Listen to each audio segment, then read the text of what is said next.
Well, here we are. We are back. We're This back.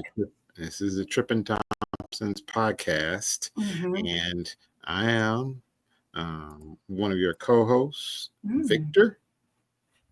And I'm the other co-host, Raquel.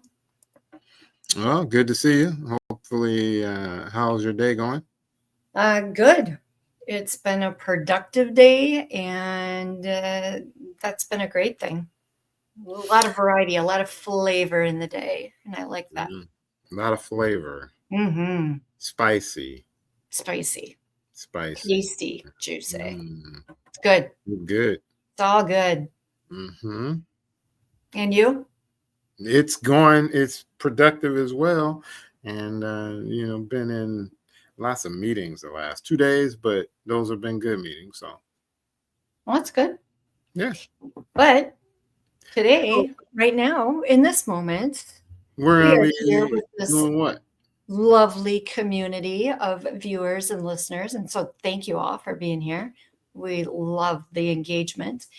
As you jump on the journey with us, the Trippin' Thompson podcast, where we are talking and delivering value, ideally, with all things entrepreneurship, career success, and of course, life adventures. So, what do you want to talk about today? Well, I think we're gonna be talking about uh, mastering the interview, Ooh, yeah. being a master of your interview. Interviews, I'm telling you, they are all over the place. Talk about having like a complete filled out spectrum of how maybe all of you have experienced interviews throughout your life. Um, and possibly also how you've delivered interviews. So we want to kind of tighten that thing up. Have you ever been in situations in an interview and the interviewer, like the hiring manager, Mm-hmm. is the one who's like dominating all the conversation? Mm-hmm. They get so excited, they can't contain themselves, and they just go on and on. It's like, I want to be able to get my best stuff forward, and I also want to learn in this process while you are getting learning and understanding of me. But they just like totally railroad the whole interview. It's crazy. It is crazy.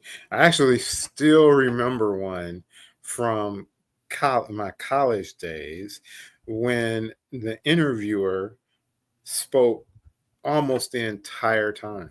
Yeah. And they were so excited that their daughter was going to the same school that I graduated from. So that they spent the whole time talking about that. Oh, And wow. asking me about and talking about the experience on campus and stuff like that.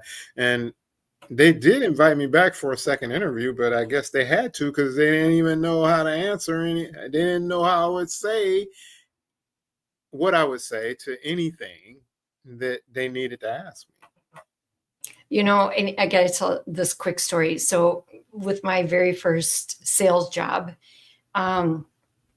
this happened to me.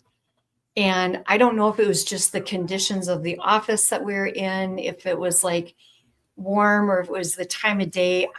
I don't know what it was, but I fell asleep.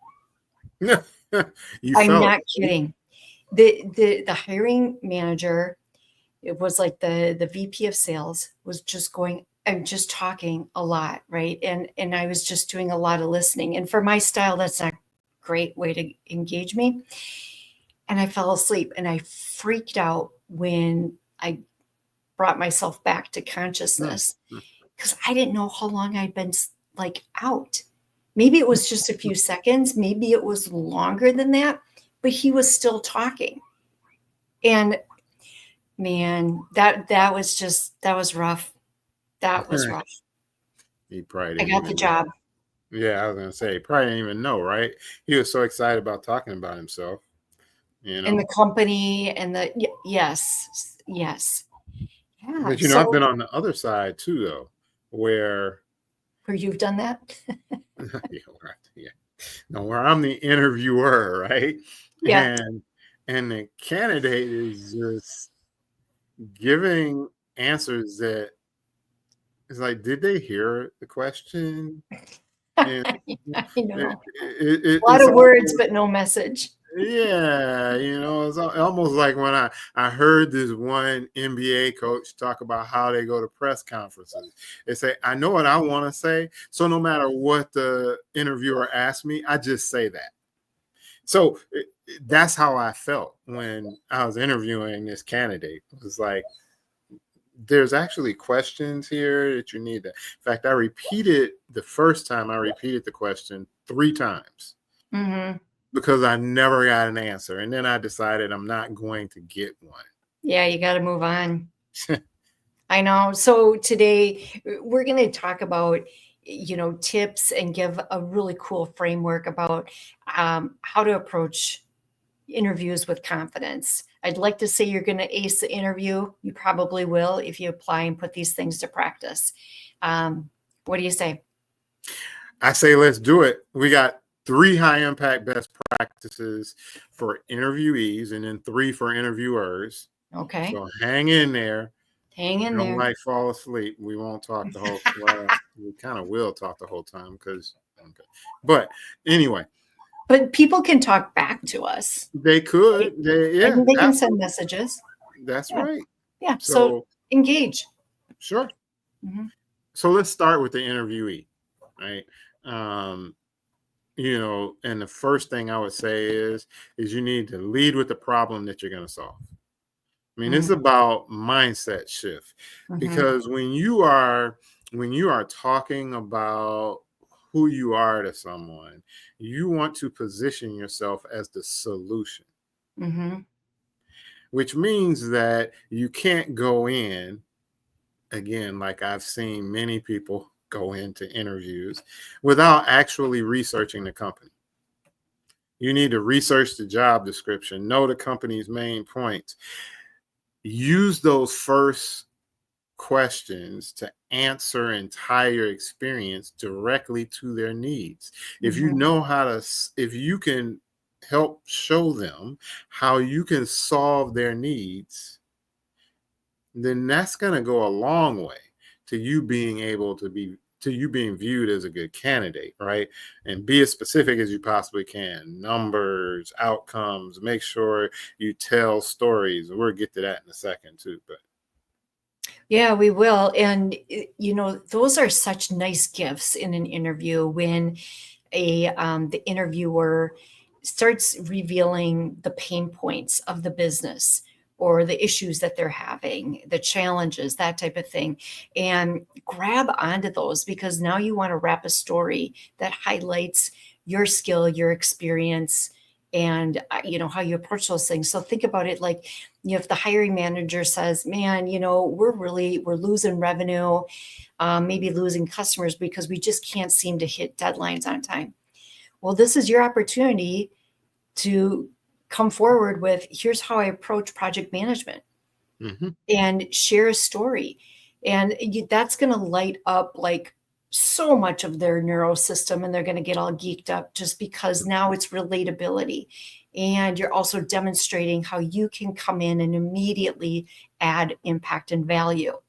I think we have some examples set up, right, that we could demonstrate for everyone. Great. We do. So, yeah, so on the slide here, again, these are best practices. And so, lead with the problem that you can solve. And you can take a look at the slide, take a screenshot of it, or come back and, revisit in the podcast, listen to it again. So there's an example for, entry level, mid level, and executive level, as well as for business leaders.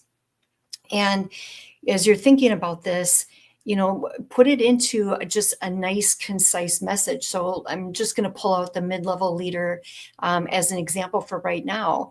And let's say that they're going for a marketing lead position. The statement could be, our Q4 campaign was underperforming in leads.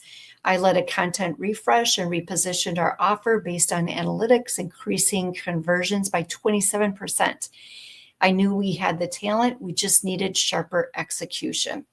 So that simple statement just packed in a lot of great data for the person who is doing the interview. And it also helps inspire a drill down conversation. It invites them to be able to ask more questions around this, where you get to now tell more about your story and your capabilities and your skills. Mhm. How about if we go on to number 2? Yeah, why don't we? And why don't you go ahead and share with the audience number 2. I'm gonna pull up the slide here. Okay. So number 2 is all about using the STAR++ method. And you can see this on the slide that's being shared. And this is really helpful because, when we're asked a question in an interview, we really want to deliver a good, tight, concise message and not over embellish it. So maybe if you're an individual that gets flustered or you tend to ramble a bit, this is a nice way to contain it. Also, Mhm. if you're an individual that gives really, really short and very brief responses, you might be leaving the interviewer with a lot of questions. And this will hopefully help satisfy a lot of that. So with the STAR++, it's really an acronym. So the S stands for what is going on. So you're setting up just a quick statement to say, here was the situation, here was the problem. Then T is the task. So what were you specifically responsible for? This is really important that you use I language within this, not the we Mm. did this, we did that. The interviewer needs to know what exactly you have capability, what have you done. Then we get into A, and this is all about action. So again, all about you. This is the beauty about interviewing. You are the rock star on the stage. And so again, you're using more I messaging. What did you do? What were the actions that you took within the context of this situation? Then we move on to R. R is the results. So by the responsibilities you took, the actions that you took, what results were achieved.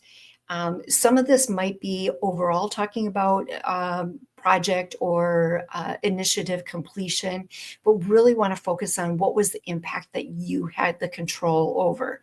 And then we go into the first plus, which is reflection. And this really kind of helps elevate your response, because now it helps the interviewer recognize that, you take this a little bit more of a deeper angle. And it also highlights EQ, emotional intelligence.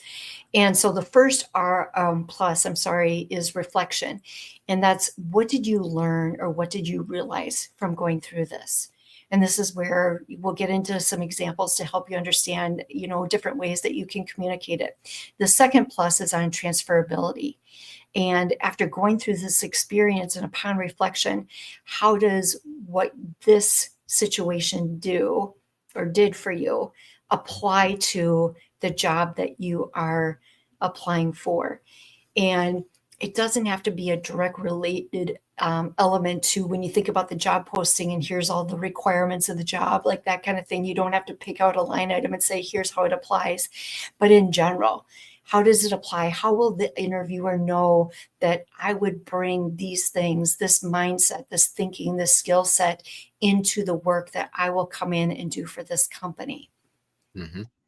Absolutely well stated. And I mean, you also might notice that the plus plus, I suppose you could also say it's kind of like start, right? It's like you have the RT, which allows it to be start.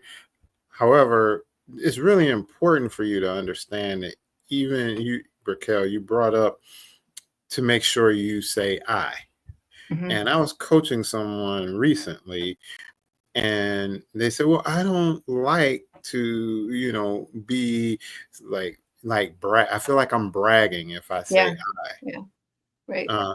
But understand that if you're on the other side as the Mhm. interviewer and you say we, or if you really get colloquial and say, well, when you do this, then this happens, Mhm. it doesn't give the interviewer confidence or Mm-mm. understanding that this is something that you've had experience directly with, and therefore they tend not to credit you with it.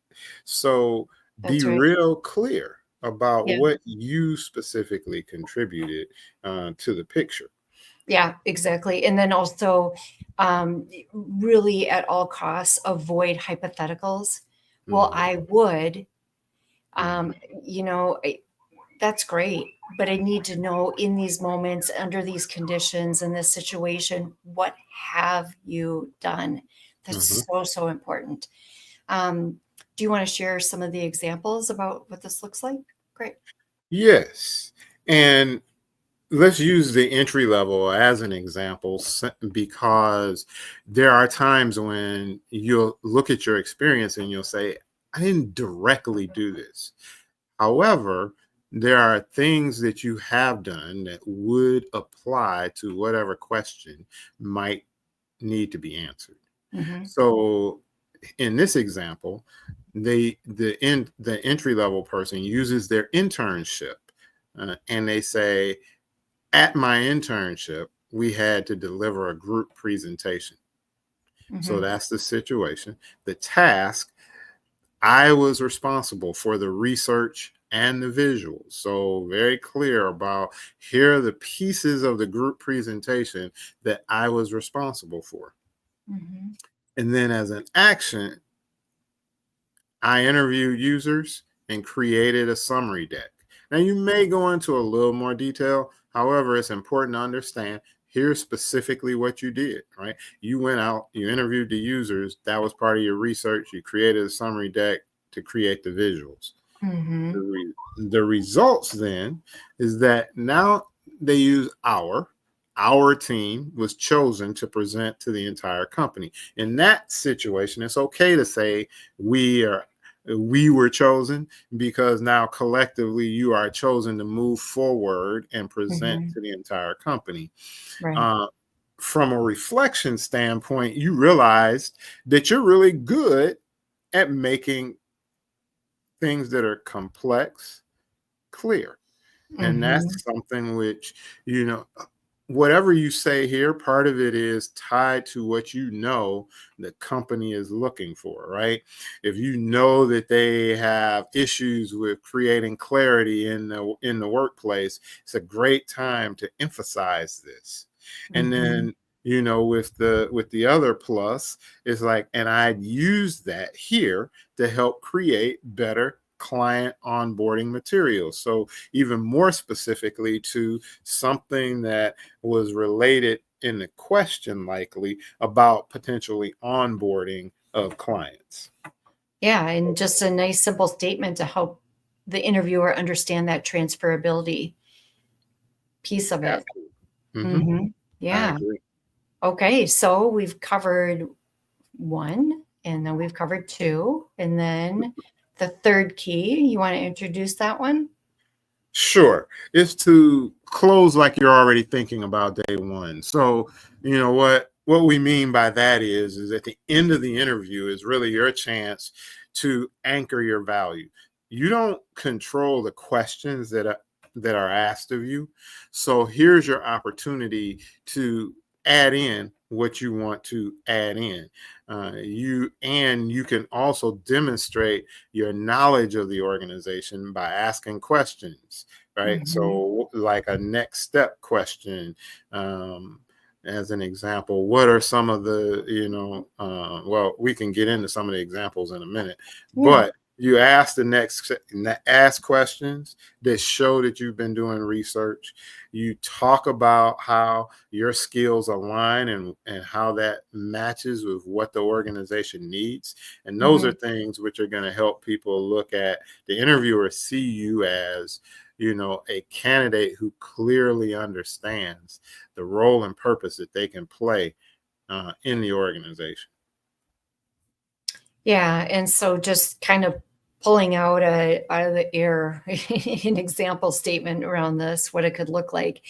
As the candidate for the position, you could say something like, given what we discussed about the team's current workload, I'd prioritize onboarding quickly so we can alleviate pressure in Q3. Would I have access to internal documents during pre-onboarding? Mhm. Um, right? So what I like about this statement is that you're providing insight and understanding to the interviewer around, how you would approach this, but then you're also adding a question at the end that invites further conversation, not to move off of this point, because it also helps you get more clarity and understanding about resources available to you and just continue the conversation. Mm-hmm. And I see you pulled up some other statements up here. Is there one that you wanted to be able to pull out? Not necessarily. I would like to add something about when you talked about asking that question, is then it also allows for, if you're going to write because you should Mhm. write some sort of thank you email, letter, or whatever. Now that you've asked this question about the internal documents during pre-boarding, you can now go back and actually pull out some additional information that relates back to something that the hiring manager said during that time that really helped resonate and tie together your interview. Mhm. So I was just going to mention that one as well. Yeah. So, yeah, good ad. And then, looking at the examples on the screen again, screenshot them or come back and, listen to the podcast again. But let's talk about as an entrepreneur and you're a business owner. And the statement could be, if this partnership works, I'd first want to learn your vendor pain points, because I've built out supplier dashboards before that saved my last company nearly $15,000 annually. These are all great things because, Mhm. again, you're just going to wake up the interviewer to hear right away, wow, I've got somebody who can come in, cares about the problems that I'm experiencing, has a pathway in how to solve this, and through that pathway might actually be saving some of my money. Let's talk. Um, You're anyway, yeah. right. And so, Oops. are we good? We're good. Okay. And so now let's kind of get the script turned in the other direction. And if you're the one that's doing the hiring, that we're really, your purpose is to get the best information out of every candidate on how effective they could be in that job. Mhm. If I could just sum it up really simply, I mean, that's really what the role is here. What do you think? I think you're absolutely right there, and it's you want to help the person feel like they can be themselves Hmm. in the interview, and you're because it's really some interviewers want to intimidate, and that's crazy. You're trying to find the person who's going to help you be successful. Hmm. So why would you want to intimidate them? It doesn't make any sense, right? Yeah. So in that regard, the first one of the things that's necessary is to set the stage for real conversation. As I Hmm. mentioned before, you want people to show up and be their best selves. So how do you do that? Uh, you need to have a warm greeting so that they feel comfortable in their surroundings. Hmm. You want to help set expectations. Again, clarity here is important because as an interviewee, I'm probably a little bit nervous. No matter how confident I am, there's a tinge of nervousness, right? And so you help relax that person by setting some expectations so they know what to expect during the interview, and it allows them space so that they can breathe. So those are things which are really, really important uh, as you set that stage in the beginning. Yeah, it does. And putting time and energy into that, really thinking about the setting, the room that you're going to be in. Is it warm? Is it inviting? I mean, Mhm. literally, is the temperature at the right temperature? Are the chairs comfortable to sit in? Is there a nice view? I mean, things like this matter. And it just, the more that you can do to help provide comfort and help the individual just Mhm. feel safe to connect with you and open up and share, because again, this is all the value stuff that you want to be able to grab, and it's going to make a difference because, by conducting an ineffective interview could mean that you just let the greatest rock star that you ever could have hired walk out the door, and you won't even give it a second thought because we didn't give them the time or the attention needed to get that great stuff out of them. Can I And just mention one thing? yeah. That you reminded me of something. There was a hiring manager I knew at a company where they interviewed people in the little conference rooms. Mhm. And before he would start his interview, he would go and sit in the candidate's seat to experience what the candidate was experiencing. How did the Mhm. chair feel? Look at the the displays and things like that behind the candidate, and then make adjustments so that he could help candidates feel more at home. Yeah, I think that's great. And so, let's put up some other examples here too. And let's see, we haven't done the executive hiring yet, so I'll pull in that example. And here, that statement being, you've probably been through a lot of interview cycles, which if somebody's at that level, they've interviewed most likely plenty in their lifetime. And not only that, but when you're interviewing for an executive role, you're typically going through a battery of interviews. Mhm. And so within the statement, you've probably been through a lot of interview cycles. So let's skip the rote textbook stuff. And what do you see as the biggest leadership trap in a company like ours? And that could be just a really great way to demonstrate some vulnerability. It also could maybe put the candidate a little uneasy, because now we're asking the candidate to kind of tell us what our skeletons are, and maybe have opinions about those things, right? So we want to be cautious about that. So maybe it could be better to frame it in a way about, knowing that we're encountering a loss of client subscription. What would you say would be wise for a company like ours to pay attention to? What kind of Mhm. data might we be missing? What are some alternatives that we could take as an approach? Or what Mhm. have you done in your previous experience when your company has encountered these situations? Um, so just again, we want to think about it in a thoughtful way. We want to set the candidate up for success, because the more that we can do that, the greater the success it'll be on us to hire the best person for that role. Mhm.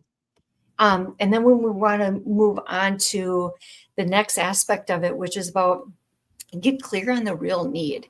And once we have clarity around that, that's what we're going to design the questions around. So too many interviews tend to be copy and paste. I can't tell you how many interview panels Mhm. I've been on where the hiring leader will just send, oh, here's the set of questions I want you to ask. And it's like, how do these even relate to the job you're trying to hire for? Are you Mhm. kidding me? These are so antiquated. I'm not going to Mhm. ask a person if you could be any type of tree. What kind of tree do you want to be? No, I'm not asking this. So ask questions that are going to expose Yeah, I whether, didn't know what kind of tree I wanted to be, so I'm glad. right, that could chew up a lot of interview time, because now we're rattling somebody. Nobody is preparing to Yeah. respond to that kind of question. Um, but we want to be asking questions that expose whether this individual can come in and solve the specific challenges, do the specific work, help advance into places that maybe the company directionally needs to go. And so, start by answering for yourself as you're trying to clarify what kind of questions, what problem is the role really needing to solve? And then build a couple of open ended. So starting with the types of questions that you can't respond to by yes or no. Really have to be a little bit more narrative around it. Mhm. But open ended questions that are situation based. So give somebody a situation that they can respond to, because what we want them to do is we want them to respond with the star plus plus model. Mhm. And so as they're responding, we're able to start taking notes based on the STAR++ model. And if you haven't been able to take a note in one of the parts of the acronym, it allows you to do that follow-up question. Mhm. Mhm. That's absolutely right. I mean, in fact, some organizations even tell you up front to use the STAR or the STAR plus plus model when responding to questions. Uh, but I've done that with interviewees, with okay. candidates. I'll let them know at the forefront, how we're going to go through questions, and then in your response, I'd like you to be mindful about providing for me, and I'll walk them through the STAR++ model, because again, I want them to be successful. I want them to understand what the expectations are, and then of course, people get nervous, things happen, but it also keeps me on point too. Have I done Mhm. the due diligence to make sure that I've gathered all of the right information? And do I need to go back and ask a question and do a drill down? That's a really good point too. Is that it also keeps you as the interviewer on point to make sure you're covering similar information with all the candidates that you're talking to. So That's right. that's important. Um, so, as an example, let's say your last, you're hiring for a marketing position. The last person in the role really struggled with follow through. So now it's something that's extremely important to you. You don't just ask, well, how do you manage deadlines? You ask something more like, so tell me about a time when you Mhm, missed the deadline and, what steps did you take mhm, to, manage that situation and handle it going forward? Right. So it gives you one, a real situation that they dealt with. And then two, it's also helping you to get more comprehension mhm, behind how they handle these situations. So um, that to me is a little more robust in how we ask the question. mhm, So the third nugget here for an interviewer is to treat the process like a preview of leadership. And what we mean by that is that you're really being evaluated too. mhm. Sharp candidates are paying attention to you, the interviewer. They're watching how you show up because it signals. I mean, if you're the hiring manager, it signals how you lead. I remember being in a final interview at this one major corporation. And I think I told you about this when the hiring manager showed up, and every other sentence, like the F word was dropping F bombs in there. And I was like, okay. Having a bad day? It's like I'm supposed to work for you. And it's like I don't know if you're mad or if or what's going on. It's just like it was part of it was like a part of punctuation for this Oh, person. okay. And so really you have to think about that as the hiring manager and the interviewer and be prepared. Read their resume, understand what you really want to know. We ask Know their them to name. do all this research, right? Well, you need to be prepared too, Yeah. you know. Um, and then also be willing to share some insights about culture, expectations, what success looks like. I had a great experience with someone. We were talking about a need that they had in their organization, and they were very comprehensive about what they saw as missing in the organization.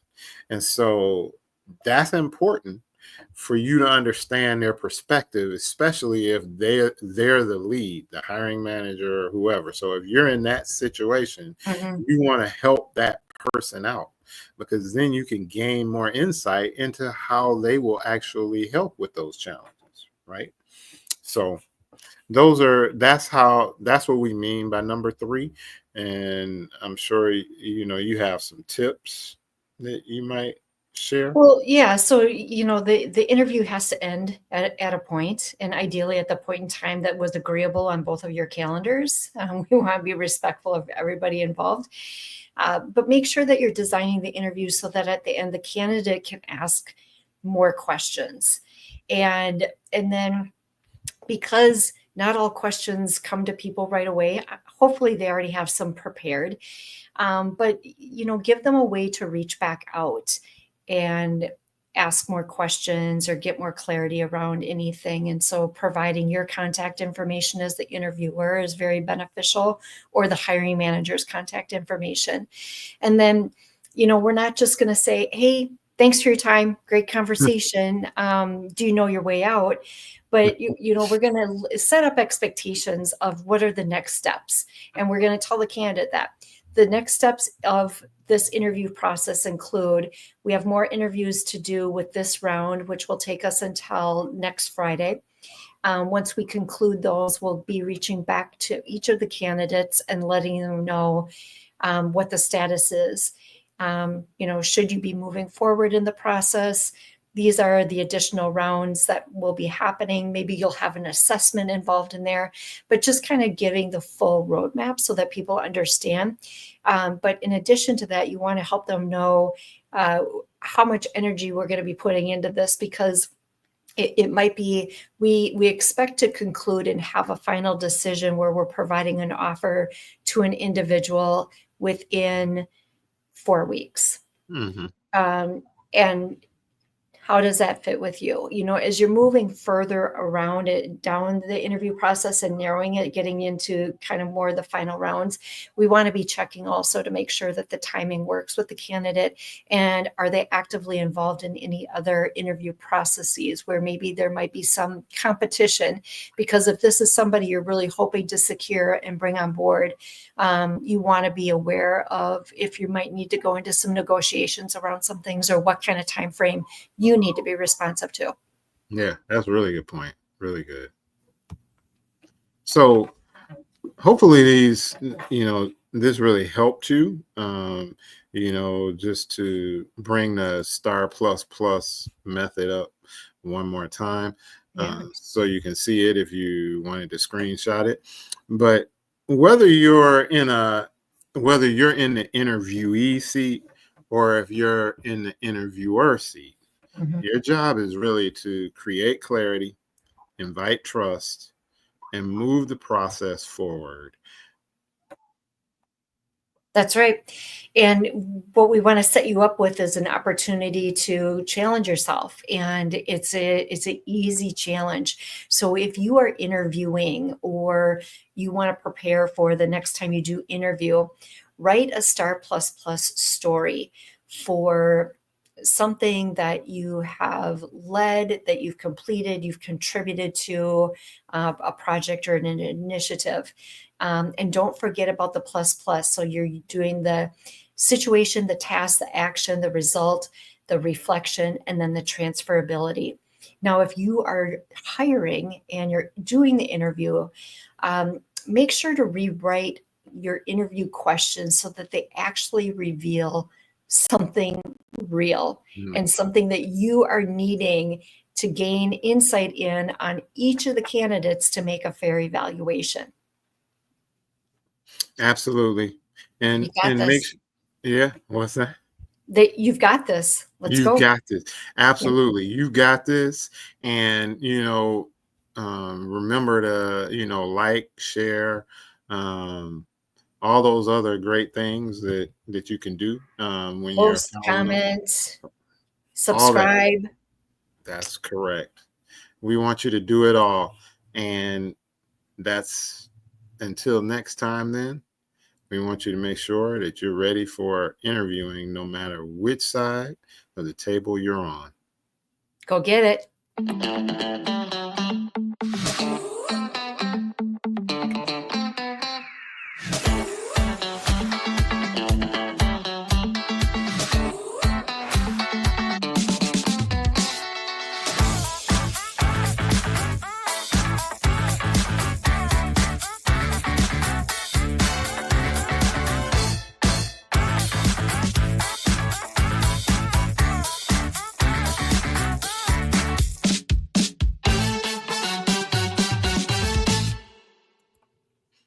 Right. See y'all soon.